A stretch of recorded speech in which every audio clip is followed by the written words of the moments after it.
The US must choose between billionaires and our democracy. To limit impact of our wealthiest on our politics, we simply must limit the wealth of our wealthiest. And that is saying the thing correctly, because remember, the wealthiest did not earn the wealth that they have. So let's go ahead and talk about it. I want to start by reading the article and interpreting as I read the article. This was written by Sam Pisigati of inequality.org, and it goes as follows.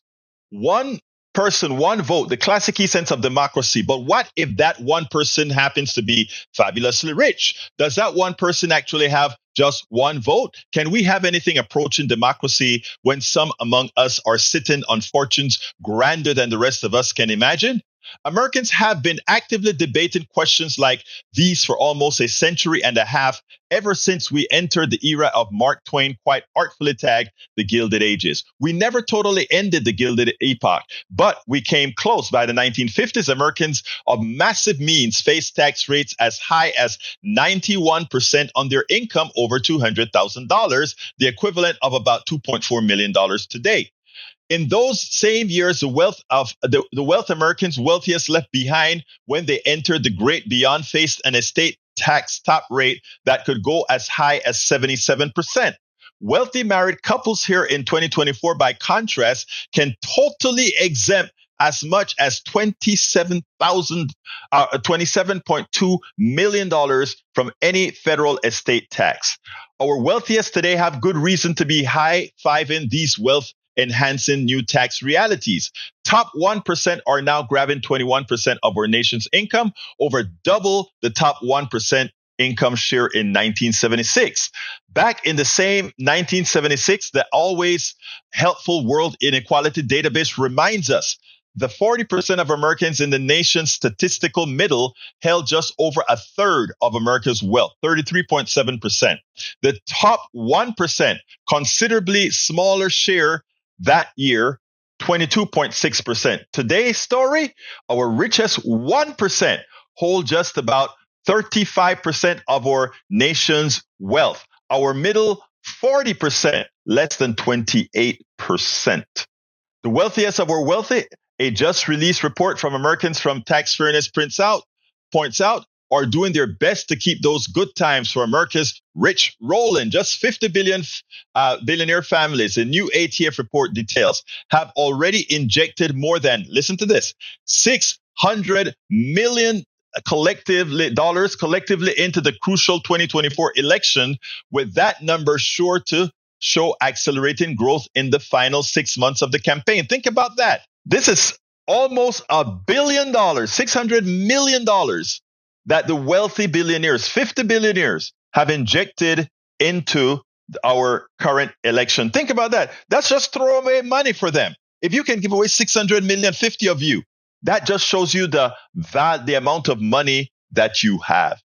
Stats like these, adds the report, offer further proof that the nation's richest families consider democracy just another commodity they can buy. Any transaction requires, of course, both buyers and sellers. In the buying and selling of our democracy, the sellers sit in Congress, and some have even called the White House home.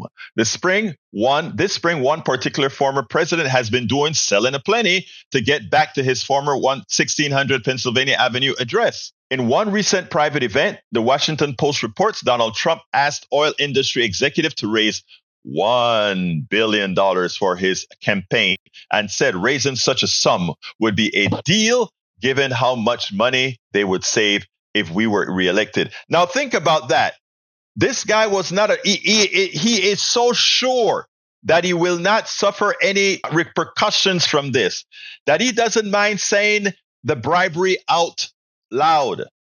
At another event with deep pocket donors held at a New York luxurious hotel, Trump reminded all present that a re-elected Joe Biden would let Trump 2017 tax cuts for the rich expire at the end of 2025. Warned Trump, "You're going to have the biggest tax increase in history. Yeah, after I gave you a big tax cut that I put on the backs of America, I am not going to let those rich people pay it back."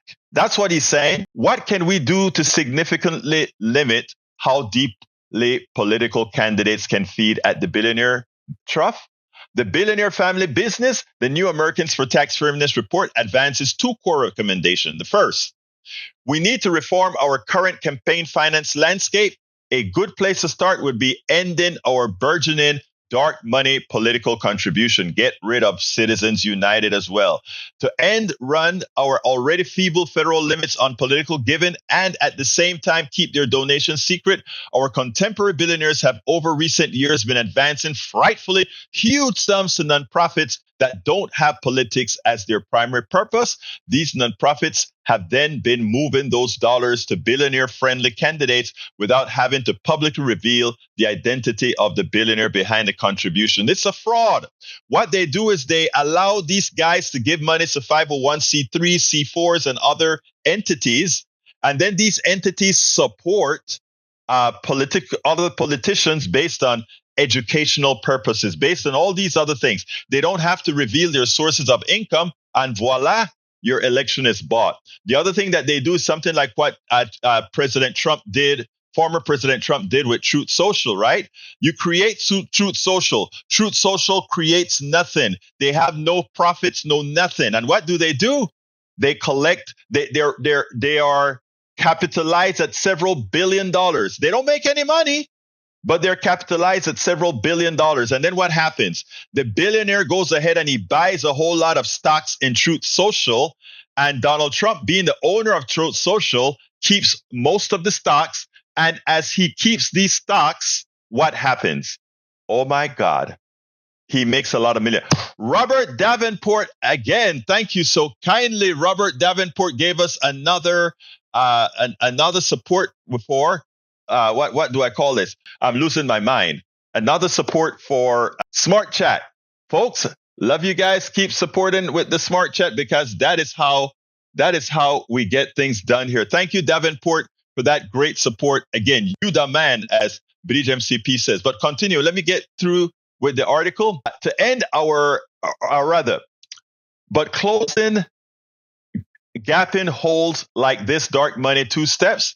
The New Americans for Tax Fairness study recognizes would only get us so far. The wealth of our richest, just like water, seeks its own level.